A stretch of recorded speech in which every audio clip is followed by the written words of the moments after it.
or two, but they'll jump in. And so we are, again, have our calculator out, and we are doing a couple problems that were in the textbook. These are word problems, they're calculator problems, and we need to know how to use these. They're for sure on the test, they're for sure on the final. Like, these are really important. So, and I'm recording it again, so if you need for any reason to watch it again, please feel free to. And I actually took a picture and put it in my notes, so if you need to take a picture as we're doing this so you can kind of see what the problem is that I'm working from, or if you want to follow along in your book.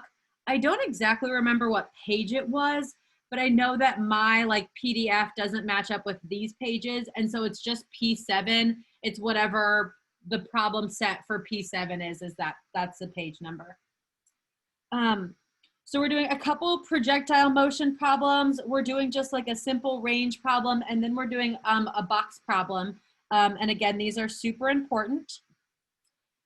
This first one says a projectile is launched straight up from ground level with initial velocity of 256 feet per second. Before I do anything, I want to write an equation. If it doesn't give me an equation, I need to write one. I like to write it in best case in function notation. I say f of t. You know f of t is the same thing as y. You could also use x if that makes you happy. I don't mind either way. And whenever we deal with some kind of like projectile motion problem, this is kind of like low-level physics, I always have a coefficient of -16 in front of my t squared or my x squared. That is not in my problem. That's just like something we know and something that we use. So if you're like, where did she get 16? That's just what happens when we do projectile motion. What is in my problem that I'm going to use next is this 256 goes in front of my t or my just x variable. So the velocity goes in front of like your t or your x or your q or whatever variable you want to use. And then attached to the end is how far above ground we are. So it'll say we're 300 feet above ground or you're 6 feet above ground. This one says at ground level. So technically it's like a +0 at the end, but that's redundant and I don't need to write that. So I'm just gonna leave it as is. So from this problem, this is my equation that I came up with. And this is important. We're gonna plug it into the calculator momentarily. We're gonna do another one just like this. So I'll explain this again if you're like, I think I'm okay, but I don't know if I can do it by myself. We'll do it again in a second. The problems are all saying like, when will something happen? So when will the projectile's height be 786 feet? The next one says, when will it be at least 786 feet? And then when will it be less than or equal to 786 feet? 68 feet. I hope I didn't say that wrong for all of them.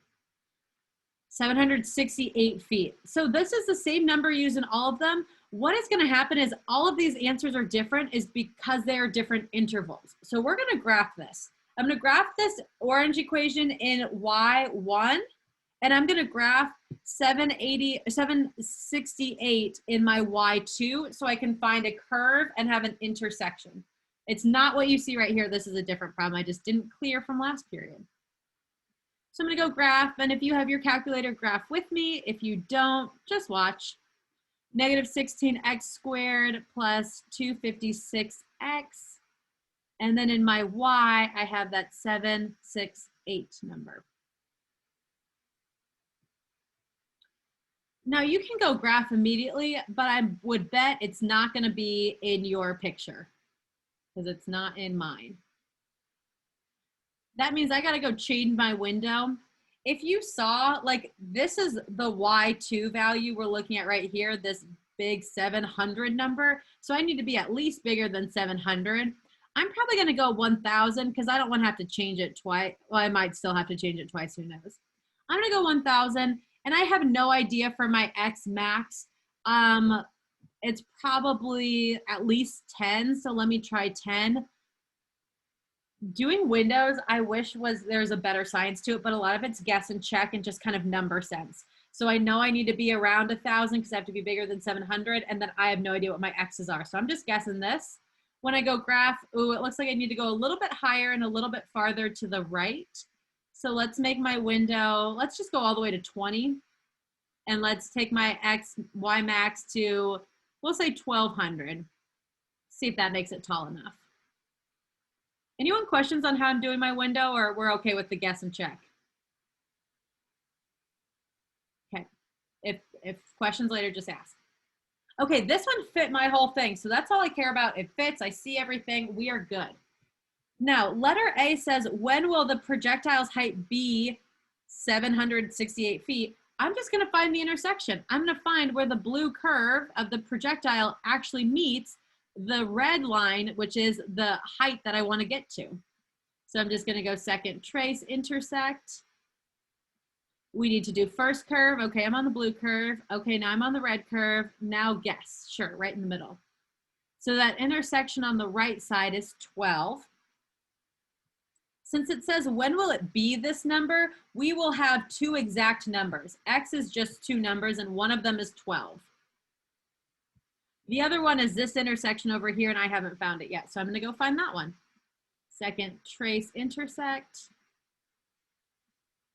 I need to move my cursor over just a little bit so it doesn't give me the same 0. That would be so frustrating if it gave me the same 0. Enter, enter, enter. Okay, this one is at 4. So when it says, when will the height above ground be this one number? Well, it's these two times right here. When x equals, or when t, I guess, to be most consistent, when t equals 4 and when t equals 12. We okay with that? The next one says, Yeah. when will it, oh, sorry, question? No, I was just saying, yeah, I got it. Thanks for the affirmation. The next one says, when will it be at least this height? If it's at least 768 feet, will that be above my line that I just found the intersections, or below? Will it be above, or will it be below? I see some abovers. Yep, it's going to be above. Above, at least, more than, it's going to be above. So I'm going to do the intersection between the 4 and the 12 from this point right here to that point. The wording says at least, which means that it can also include that 768. So I'm going to say, I'm going to use brackets here because it says at least. That means it could also be equal to. And then the last one says, when will it be less than or equal to? Well, if at least was above, then less than or equal to is below. So I'm looking at like this area right here and this area right here. I cannot simply say, I need to move this equation. You gotta go, bud. Okay. I cannot simply say like negative infinity to 4 and then 12 to positive infinity, because the graph stops. The smallest x value that we see or that makes sense, there's no infinity or negative infinity time. I don't have negative 5 seconds. I'm at 0 seconds. Like I have a start and I have a finish. So I'm going to go from 0. It says less than or equal to, so I'm going to use brackets. And then 12. And this actually stops when the whatever you're throwing hits the ground, which is the 0. In this case, my 0 is 16. It's a very clear graph, and if it wasn't clear, you could just find the 0. So that's my 0, in case you wanted to know how I got 16. So this is all just an interval problem. Any questions? Okay, let's try the next one. Same idea. It's another projectile motion. This time it says it's launched from ground level with an initial velocity of 272 feet per second. My formula starts the same way. F of t or f of x or y equals negative 16 is always there. It's a constant. Negative 16 t squared. Plus, this time my velocity is 272. So it's the only difference here is I wrote 272 instead of 256. These questions are also exactly the same. When will the height be 960, just a new number? When will it be more than 960? And when will it be less than or equal to 960? Do you think you can try putting it in your calculator and seeing what those intervals are? Okay, take a second, and I'm going to follow up, and I'll be like one step behind you. So you go ahead and try and start it on your own.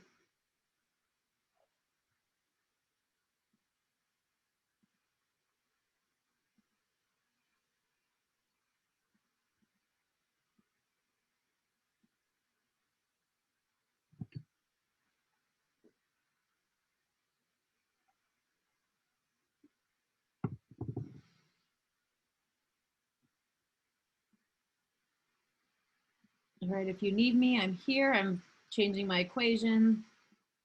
I'm changing my y equals. And I'm going to check my graph. I'm going to hope that my window's good. Oh, yep, it's good. If it wasn't, I would change it, but it's good. I need to find out when it will be 960, so I'm just going to go find my intersections.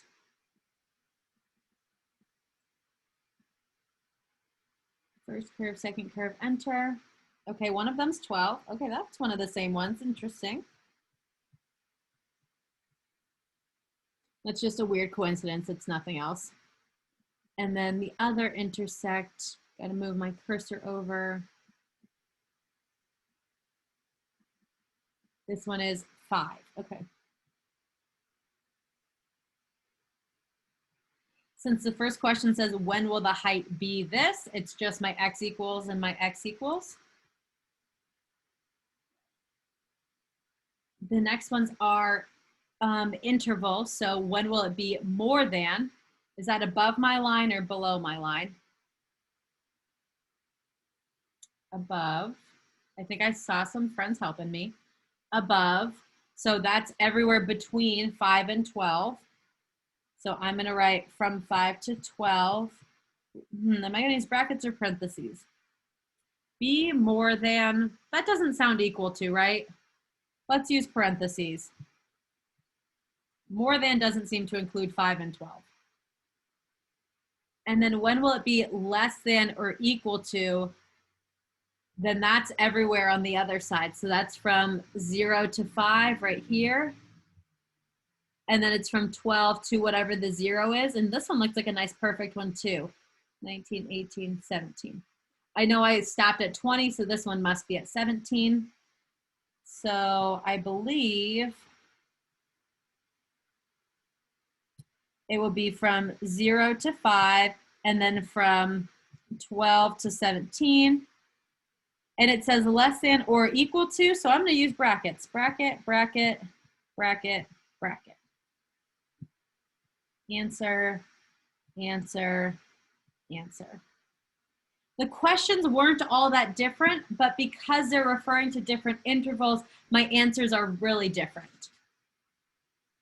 Anybody have any questions so far?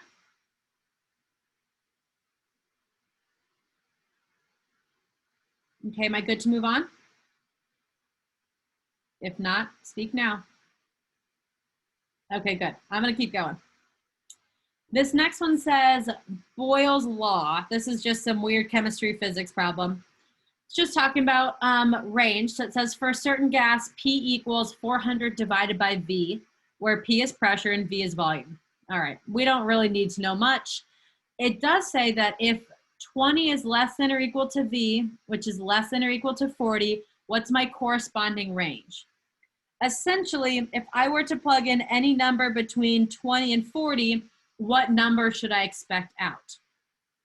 Well, to do this quite simply, I'm just going to plug in the smallest input and see what my output is. And I'm going to plug in the biggest input and see what my output could be. I'm only plugging in between 20 and 40. So whatever the numbers that I get when I plug in 20 and 40, all of my answers have to be somewhere in between there too. When I plug in the smallest input of 20, 400 divided by 20, I believe is 20. Okay, that's one value. And then when I do 400 divided by 40, I believe that answer is 10. So my answers are somewhere between 10 and 20. They're trying to trick you though, because the small input of 20 gave us the biggest output of 20, while the bigger input of 40 gave us a smaller number of 10. That's okay. We can combat that, and we know that we have to write smallest number before the biggest number. And am I going to use brackets or parentheses to finish this interval notation? Bracket. Bracket, thank you. I've got these or equal to, so I've got a bracket. All right, that's all that one's asking for. Simple range problem. All right, the next one's our box problem. And again, I said this one's important. Are we good to move on to the box? Okay, I'm gonna take that as a yes. This says, an open box is formed by cutting squares from the corners of a regular piece of cardboard and folding up the flaps. What it's telling us is that I have this piece of cardboard that's 15 by 12 inches, and I'm cutting off like X from both sides, and that will create a space that I can like fold it up and then like make a box. So I'm cutting off X amount from all sides in order to make little square corners. We don't know how much I'm going to cut off. That's why it's labeled X. We don't quite know. They're just some value. Okay.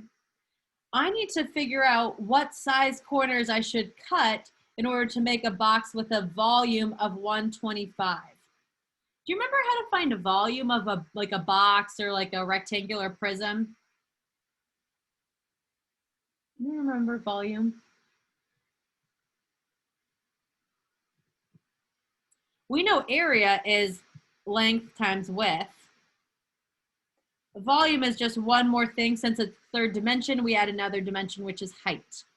So we can think about this picture as my side 15 is my length, my 12 side is my width, and then these little X's are the H. When I plug this in, I don't get to just use like 15 as my length, and I don't get to just use 12 as my width. I do get to use just X as my height, but I'm cutting out, which means I'm taking something away. If my side, that's the length, was 15, and now I'm cutting off X from that side and X from this side, I can represent that by writing 15 minus 2X. I'm taking an X from this side and an X from this side. So I have 15 and I'm minusing an X from both sides. So my length is represented as 15 minus 2X. How did you know to subtract 2X? Good question. I know that I'm cutting off X from both sides. So you see how we have like an X right here? We have an X. What a lot of us want to do is just cut off one X, but in order to make it a box, I have to do it on both sides. So I'm minusing this X over here and that X over here. So 15 minus X minus X, I can just simplify that by writing minus 2X. Oh, okay. Sorry. No, great question. We're doing the exact same thing for the width. Only this side, my side was 12. So it was 12. And again, I'm minusing an X from that side and an X from this side. So it's going to be 12 minus 2X is going to be that measurement. 12 minus 2X. Well, you can't see it. There you go. And that is true for any side that I write. So I could say it's like 100 by 150. It would just be 100 minus 2X and 150 minus 2X. I can put literally any value there, and this general form is going to be the same. The only thing that I want you to not forget is this little X right here. Okay? Now, before I plug this into my equation, I do want to say that there is a restriction here. If I am cutting off X from all of my corners, there's like a certain point where like I can't cut anymore, right? Would we agree with that? If my box is 15 by 12, I'm going to reach a certain point where I've like cut too much. Like, have you ever had a piece of paper and you're like, oh, I just like can't cut anymore. Like there's no more paper. That's not an infinite amount. So we have to look at our smallest side. That's the one that causes my restriction. So this side is 12 inches, okay? If I were to cut off 1 inch on both sides, it would be 12 minus 2 inches, which means I'm left with 10 inches. We okay with that? Okay, I could cut off 2 inches from both sides. That would be 12 minus 2 minus 2, so 12 minus 4, which means that I would have 8 inches left. That's okay, we can still have 8 inches left.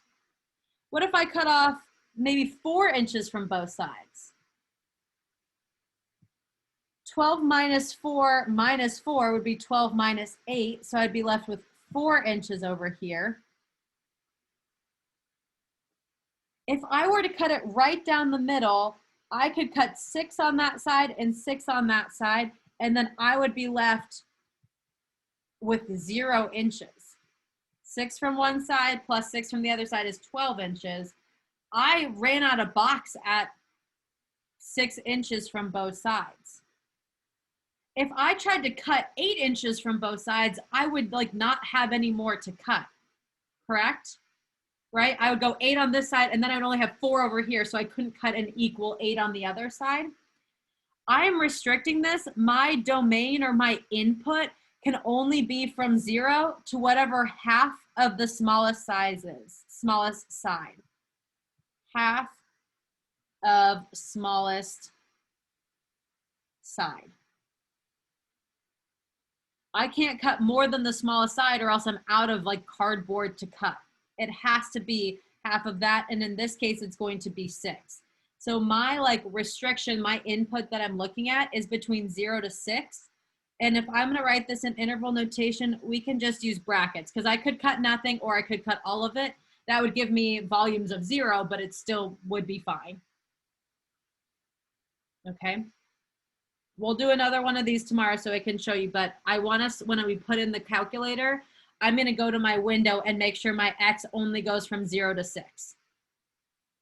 So let's go plug this volume formula in, and then all the questions look a lot like the ones we just did with the projectile motion. When will it have a volume of 125? When will it have a volume of more than 125? When will it have a volume of at most 25? So these are all just interval questions. We had to do the hard work of writing the equation, and then we also had to think through it to make sure that we restricted our X's. So let's go plug it in and see what happens. So I'm gonna put in, you can put either the X or the parentheses first. I tend to forget the X if I don't put it first. So I'm gonna go X, and then I'm gonna write 15 minus 2X, and then 12 minus 2X. Whatever you do, make sure that you have 3 pieces. X, 15 minus 2X, 12 minus 2X. It can be in whatever order you want it to be in. I don't care. And then this time my Y2 is 125 because that's the volume I want it to be at. Any questions with me plugging it in so far? Okay, I will change my window, but I do want to show you what the graph looks like without me changing the window. Without changing the window, this volume is a cubic function. The reason I restricted my domain is so that I only look at this little hump right here. If I were to cut off more, then obviously the volume would get bigger, but my side's only 12, so I can't cut off more. So if you get a picture that looks like this, you're correct. Change your window, and then it will look like what we want it to be.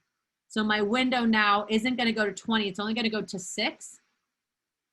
And then my Y max is actually way too big. If my volume is 125, looking at 1200 is like way more than I really need to. Let's go to like 300 and see if I can still see my graph. That just makes it a little bit more nice and centered in my graph. Oh, very nice. That looks very nice. Okay. The X's that will make my volume be 125 are these intersections right here. Right here. So I'm going to go find second trace intersect. First curve, second curve, yes. So the farthest one is 3.78. That's one of my X's, and then my other X is the other intersect. Scroll over. There you go, that's closer. First curve, second curve, guess, 0.94. So if I were to cut 0.94 inches off of each side of the box, it would give me a volume of 125. Or if I were to cut 3.78 inches off each side of the box, it would give me a volume of 125. Okay. last part is just doing the last two intervals. So the second one, B, says what size corner, oh, sorry, blah, blah, blah, more than 125. I don't even care what it says before that. More than 125, is that above my intersect line? Is it up here or is it below the intersect line? Above, right? It's above. More than means more than, above. So that means I'm doing all of this. Actually, let me draw a picture. We just found those points right here where it equals 125. More than is all of this space above. So I'm going to go from 0.94 to 3.75. 78, I lied. Sorry, I just forgot the number. More than, I don't think includes it. So I'm going to put parentheses around that interval. Any questions so far? And then the last one says at most. So again, it's these two intervals over here. 0.94 is like the highest point here, and then it goes to 0. At most. Do you think that includes it? I think that includes it. So I'm going to use brackets on this one. We can talk more about brackets versus parentheses tomorrow, but I know we're getting close to the end. And then the last one goes from 3.78 until the end, which we know is 6 because we came up with that part of my domain earlier. So here's my answer.